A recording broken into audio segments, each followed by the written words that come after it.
কোটা আন্দোলন চলাকালে হওয়া সহিংসতায় 4 শিশুর মৃত্যুতে বিচার বিভাগীয় তদন্ত চেয়ে রিট হয়েছে হাইকোর্টে। তৃণমূল বিএনপির মহাসচিব ও সুপ্রিম কোর্টের আইনজীবী অ্যাডভোকেট তৈমুর আলম খান আজ এই রিট করেন। সিলন ফ্যামিলি ব্লেন্ডের কড়ালিকার আর সতেজ স্বাদের পারফেক্ট ব্লেন্ডে স্বপ্নেরা মিলুক টানা। রিটে প্রত্যেক পরিবারের জন্য 1 কোটি টাকা করে ক্ষতিপূরণ চাওয়া হয়েছে। বিচারপতি মোস্তফা জামান ইসলামের নেতৃত্বাধীন দ্বৈত বেঞ্চে আগামীকাল শুনানির কথা রয়েছে। এক ব্রিফিংয়ে রিটকারী আইনজীবী প্রশ্ন রাখেন, কোটা আন্দোলনে অংশ না নিয়েও ঘরে থেকে কেন শিশুরা গুলিবিদ্ধ হয়ে মারা গেল। একই সাথে জাতিসংঘের শিশু আইনের বাস্তবায়ন না থাকা নিয়েও প্রশ্ন তোলেন রিটকারী। রিটে যে 4 শিশুর কথা উল্লেখ রয়েছে তারা হলো নারায়ণগঞ্জের রিয়া গোপ, মিরপুরের সাফাত, রায়েরবাগের আবুল আহাদ ও উত্তরার নাইমা সুলতানা।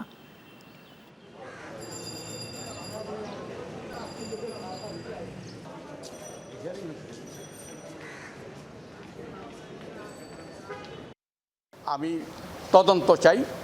জুডিশিয়াল ইনকোয়ারি চাই, 3 সদস্য বিশিষ্ট একজন জুডিশিয়াল ইনকোয়ারি, এবং এর জন্য আমি লিগ্যাল নোটিশ ফর ডিমান্ডিং জাস্টিসও সরকারকে দিছি।